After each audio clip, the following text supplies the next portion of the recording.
Lin uses a baseball scene in Better Luck Tomorrow to give insight to the influences that would later cause Ben to murder Steve, defining the relationship between the two as well as revealing the stresses and strains of the impossible duality demanded of Asian American identity.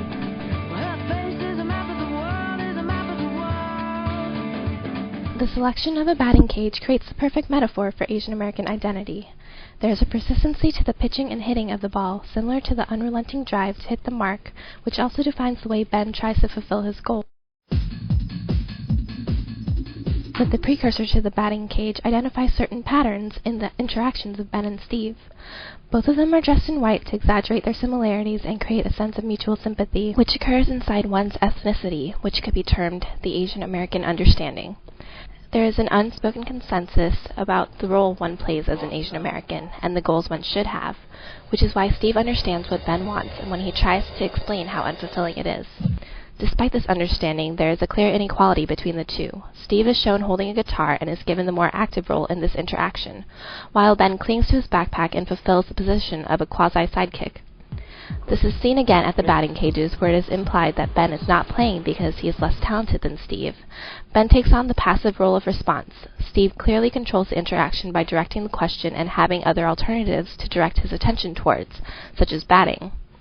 Just as Ben is part of the background in Steve's monologue, here he is literally depicted as lower than Steve. When there is an over-shoulder shot of Ben, Steve still fills up half of the frame with his back, whereas the camera is angled more to the left in the over-shoulder shot of Steve, giving him more dominance in the frame and moving Ben out of the way.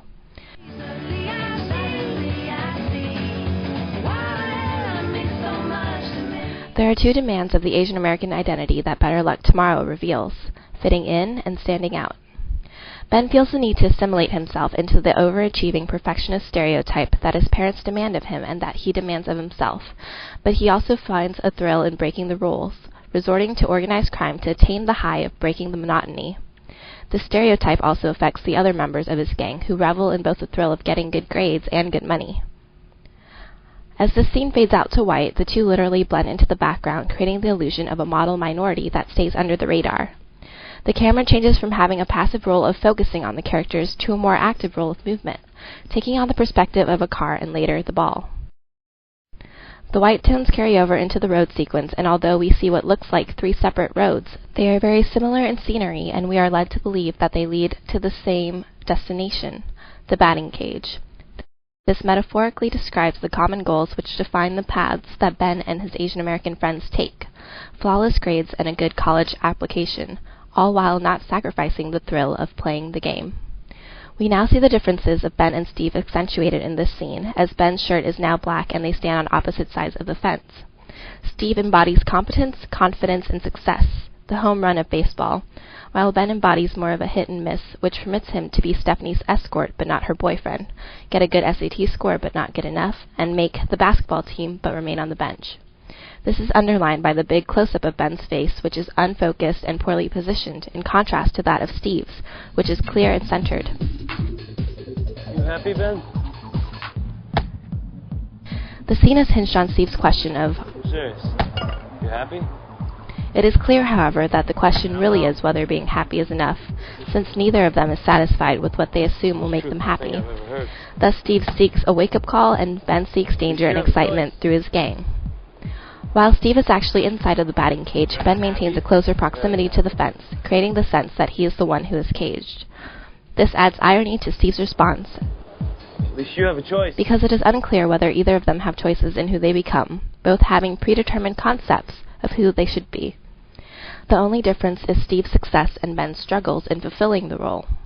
On the word cycle, the camera starts its 360-degree pan around Steve, at the same fast pace as the road transition, which signifies the fast, prepackaged track to success that both Ben and Steve believe they have to take. The movie switches into a fast-paced mode, and Steve's fast-paced monologue, paired with the crack of a bat, creates the feel of a Nike commercial all about overachieving. The word cycle does well to describe the vicious self-destruction that results from trying to both uphold and transcend a stereotype.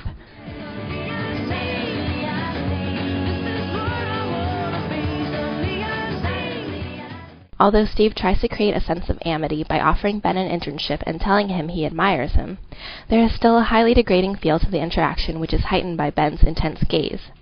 This indignation is tinged with violence and foreshadows Steve's murder. The sky is light when the camera is focused on Steve, but the 2 times we see him from Ben's view, the sky is depicted as dark.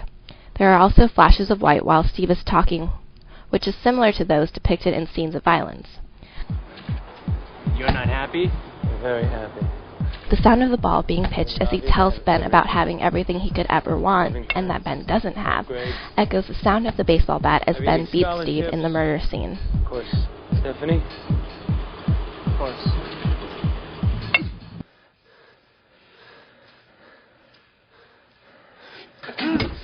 Ben! Ben! Ben! Whether this dual role of fitting in while standing out is a role that the Asian American demographic has developed for itself, or rather one that has been forced upon it, remains unclear. Steve's murder leaves us with a grim hope that there is a better way than death to break the cycle of forced identity